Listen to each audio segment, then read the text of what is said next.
अस्सलाम वालेकुम स्टूडेंट्स। आज हम करेंगे एक्सरसाइज 4 और 5 और यूनिट है हमारा 2 यानी माय ब्लेस्ड ब्यूटीफुल लैंड की चौथी और पांचवी एक्सरसाइज आज हम सॉल्व करेंगे। तो चौथी एक्सरसाइज कुछ इस तरह से है। Choose the appropriate preposition from the list given above to complete the following statement. You can use each preposition only once. Write the complete sentence in your notebook. After you have completed, discuss your answer with your partner. अब जो exercise हम कर रहे हैं students, ये है page number 32 पे, और 31 पेज के एंड पे अगर आप देखें तो आपको कुछ प्रीपोजिशन मिलेंगी और ऊपर हेडिंग है प्रीपोजिशन ऑफ मूवमेंट। तो आपसे ये कहा गया है कि एक्सरसाइज 4 सॉल्व करने के लिए जो प्रीपोजिशन दी गई हैं इससे पहले, उनके ज़रिए आपने इस एक्सरसाइज को सॉल्व करना है।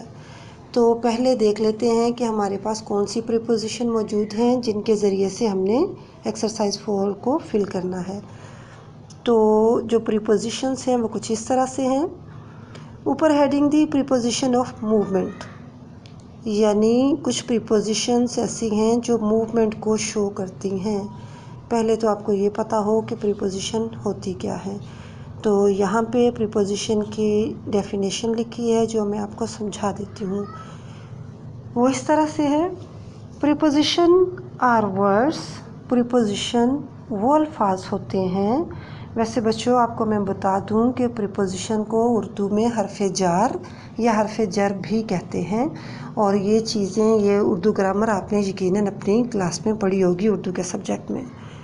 तो हरफ़े जार वो अल्फाज होते हैं दैट शो रिलेशनशिप, जो रिलेशनशिप यानी ताल्लुक़ बनाते हैं बिटवीन अ नाउन और प्रोनाउन, नाउन और प्रोनाउन के दरमियान, एंड एन अदर वर्ड या किसी दूसरे लफ्ज़ के दरमियान। दे show relationship of different kinds, ये मुख्तलिफ़ किस्म के रिलेशन को बयान करते हैं। सम प्रीपोजिशन शो मूवमेंट, कुछ प्रीपोजिशन ऐसे भी हैं जो मूवमेंट को यानी हरकत को शो करते हैं। फिर example the, the man was walking along the road when he fell down, जो आदमी है वो रोड पे चल रहा था जब वो गिर गया। और दूसरी एग्जाम्पल है the toy car rolled around the sofa, जो खिलौना कार है वो सोफ़े के गिर्द घूमी या घूमती है या घूमेगी। जो लफ्ज़ है अराउंड और अलोंग, ये हमारे पास हरफ़े जार या प्रीपोजिशन है। तो some preposition that show movement are, कुछ और प्रीपोजिशन जो मूवमेंट को शो करते हैं वो ये वाले हैं। Towards, from, to, up, down, across, through, along, around, into. अब इन्हीं प्रीपोजिशन के ज़रिए, इन्हीं प्रीपोजिशन से हमने एक्सरसाइज 4 को सॉल्व करना है। तो चलिए पहला स्टेटमेंट पढ़ते हैं कि वो क्या है। The boy looked left and right before running dash the road. Students, अगर हमारी वर्ड्स मीनिंग बेहतर हो, एज अ टीचर मैंने ये महसूस किया है कि जिन बच्चों की वर्ड मीनिंग अच्छी होती है, मतलब जो बच्चे वर्ड मीनिंग को याद करते हैं और फिर याद भी रखते हैं, तो वो बहुत अच्छी ट्रांसलेशन कर लेते हैं। और इंग्लिश चूँकि लैंग्वेज है और हमारी ज़ुबान नहीं है, तो ज़्यादा बेहतर होता है जब हम इसके वर्ड मीनिंग याद कर लें, हमें ट्रांसलेशन आती हो तो हमारे लिए बहुत आसानी हो जाती है। अब इस जुमले का जब तक हमें पता नहीं होगा कि हमें कहा क्या जा रहा है, क्या पूछा जा रहा है, तो मेरे ख़्याल में खाली जगह को सॉल्व करना थोड़ा सा मुश्किल हो जाता है। तो पहले हम इसको देखते हैं कि इसका आखिर उर्दू में मतलब बनता क्या है। The boy looked left and right, लड़के ने दाएं और बाएं देखा। Before running dash the road, before पहले, रनिंग दौड़ते हुए, डैश द रोड रोड पर। तो यहाँ जो पीछे हमने लफ्ज़ पढ़े थे तो वहाँ पे एक लफ्ज़ था अक्रॉस, जिसका मतलब था पार करना। तो यहाँ पे अब ये जुमला इस तरह से होगा, लड़के ने रोड क्रॉस करने से पहले लेफ़्ट एंड राइट देखा और फिर रोड को क्रॉस किया। तो यहाँ पे लफ्ज़ आएगा अक्रॉस। नेक्स्ट स्टेटमेंट है, many trees have been planted all dash the street. Many trees, बहुत से दरख्त, प्लांटेड, लगाए गए, डैश द स्ट्रीट, अब स्ट्रीट में, अब जो लफ्ज़ है खाली जगह में, तो यहाँ पे अब आप लगाएंगे many trees have been planted all along the street. गली में 7 पौधे लगाए गए या गली में पौधे लगाए गए। तो यहाँ पे लफ्ज़ आएगा अलोंग। अलोंग का मतलब ऐसे होता है साथ। The fireman climbed dash the ladder to rescue the old lady. Fireman, fire brigadier जो था वो क्लाइम्ड, चढ़ा, डैश द लैडर, लैडर कहते हैं लकड़ी की सीढ़ी को, to rescue the old lady, बुजुर्ग खातून को रेस्क्यू करने के लिए जो फायरमैन था वो चढ़ा। तो यहाँ पे आएगा क्लाइम्ड अप। खाली जगह में जो हम लफ्ज़ लगाएंगे वो है अप। फायरमैन सीढ़ी पे चढ़ा और उसने बुजुर्ग खातून को रेस्क्यू किया। My brother is going dash Gilgit next week. तो यहाँ पे खाली जगह में हम लगाएंगे to. My brother is going to Gilgit next week. अगले हफ्ते मेरा भाई गिलगित जा रहा है। इसके बाद है the boy turned dash the corner and stopped. मेरा भाई टर्न्ड, मुड़ा, dashed the corner and stopped, कोने पर और रुक गया। तो यहाँ पे आएगा द बॉय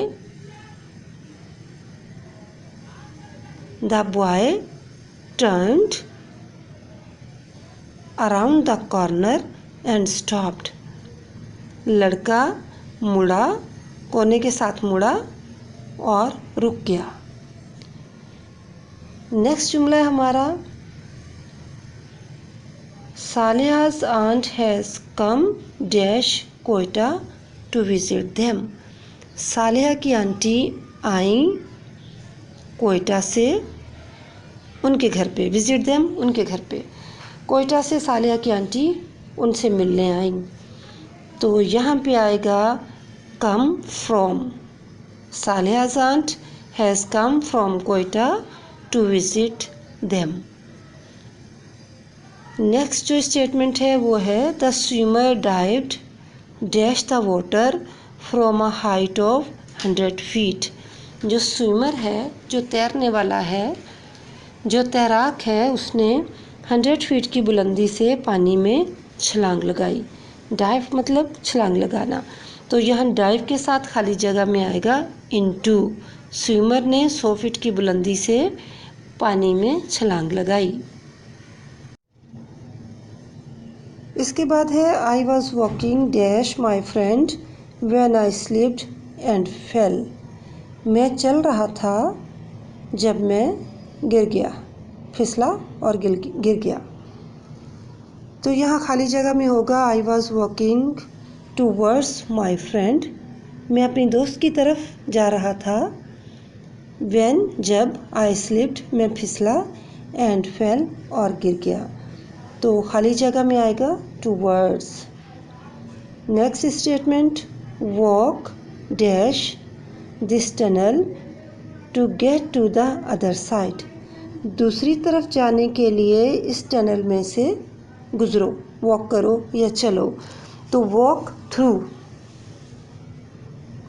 खाली जगह इस तरह से होगी, walk through this tunnel to get to the other side.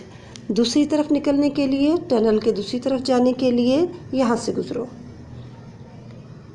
Last है नंबर 10 पे, Rustam fail dash the stairs and broke his leg. तो खाली जगह में आएगा down. Rustam fell down the stairs and broke his leg. Rustam सीढ़ियों से गिरा और उसकी टांग टूट गई। स्टूडेंट नेक्स्ट है एक्सरसाइज 5 और इस खाली जगह को भी, इस पैराग्राफ को भी आपने प्रीपोजिशंस के ज़रिए फिल करना है। तो चलें इसको शुरू करते हैं। As I was walking home toward my office. अब यहाँ पे मैं इसको खाली जगह फिल करते हुए पढ़ रही हूँ और फिर आपको इसकी ट्रांसलेशन करते हुए बता रही हूँ। As I was walking home from my office, जब मैं ऑफिस से अपने घर की तरफ आ रहा था, I saw a man coming towards me from the other side. तो मैंने दूसरी तरफ से एक शख्स को अपनी तरफ आते हुए देखा। आई गोट स्केयर्ड, मैं डर गया। आई लुक्ड अराउंड, मैंने इधर उधर देखा। And cross the road, road cross किया। एंड रैन अप, और दौड़ा। To get inside one of the shop, और एक दुकान में दाखिल हो गया। वंस इनसाइड, जब मैं अंदर दाखिल हो गया, आई फेल्ट सेफ, तो मैंने ख़ुद को महसूस किया कि मैं महफूज हूँ। But this feeling of safety was short lived, लेकिन ये जो फीलिंग थी कि मैं महफूज हूँ, ये सिर्फ थोड़ी देर के लिए थी। Because in the next minute, क्योंकि अगले ही लम्हे, I saw him walking through the door, मैंने उस शख्स को दरवाजे से अंदर दाखिल होते हुए देखा। I walked along the row of shelves, मैं शेल्फ के साथ साथ चलने लगा। Stepped into the lift and went to the second floor, lift में दाखिल हुआ और दूसरे फ्लोर पे चला गया। वेयर द ऑफिस वर, जहाँ पर ऑफिसेस थे, यानी दूसरे फ्लोर में। I went to the manager's room, मैं मैनेजर्स रूम में दाखिल हुआ। And told him the story, और उससे पूरी स्टोरी बताई। The manager called the police, manager ने पुलिस को बुला लिया। हु सून केम डाउन, जो जल्द ही आ गई। एंड कॉट द मैन, और उस आदमी को पकड़ लिया। To my embarrassment he was my uncle, मुझे शर्मिंदा होने के लिए ये काफ़ी था कि वो शख्स मेरा अंकल था। Who had came down from Dubai, जो दुबई से आया था। आफ्टर 10 years, 10 साल के बाद। अब ये पैराग्राफ कुछ इस तरह से है कि वो जो भी शख्स था वो उसे पहचान नहीं पाया कि वो उसके अंकल हैं, और वो उस शख्स से डर के वो दाखिल हो गया एक दुकान में। आखिरकार पुलिस आ गई, उसने उसे पकड़ लिया, लेकिन बाद में पता चला कि वो तो उसका अंकल था जो 10 साल के बाद दुबई से वापस आया था। तो इस पैराग्राफ को हमने प्रीपोजिशन लगा के फिल किया और उसे समझा। मुझे यकीन है कि आपको अच्छी तरह से समझ में आ गया होगा। बाकी एक्सरसाइज इंशाल्लाह अगली वीडियो में। तब तक के लिए अल्लाह हाफिज़ एंड टेक केयर।